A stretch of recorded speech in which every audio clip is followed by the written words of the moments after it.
C'est effectivement une avance sur recette, c'est-à-dire ce n'est pas une subvention, ce sont des prêts que nous accordons aux coproductions internationales, mais nous intervenons à la fin du montage financier du projet, c'est-à-dire le film a déjà obtenu soit des soutiens publics dans les pays membres, soit un soutien du marché, donc des préachats, des télévisions, des distributeurs, etc. Donc nous intervenons à hauteur maximum de 20% du financement total du film, mais à la fin du montage financier.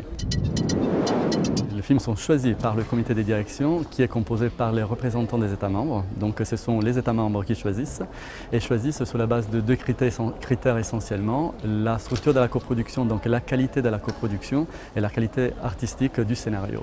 Donc les projets sont analysés un par un et ce n'est pas le nom qui est derrière qui fait la différence, mais la qualité, donc le nom du réalisateur. C'est la qualité du projet. Donc évidemment il y a dans le catalogue de images des noms connus comme les frères Dardenne, comme Paul Verhoeven, comme Margaret von Trotta, comme Gian Amelio, mais ce sont les scénarios que nous choisissons, la qualité du projet et pas le nom du réalisateur. Les films européens, ce sont des films un peu plus difficiles peut-être, un peu plus de niche.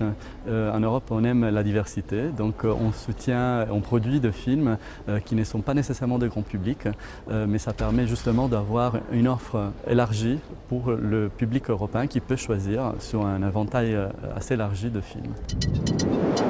L'aide à la production est essentielle pour l'existence d'un film. L'aide à la distribution et au sous-titrage ou au doublage aussi, dans certains cas, aide aussi à la circulation du film hors territoire de production. Les films européens ont un grand succès dans leur territoire national, dans leurs territoires nationaux, mais hors territoire de production, ils ont des difficultés à circuler.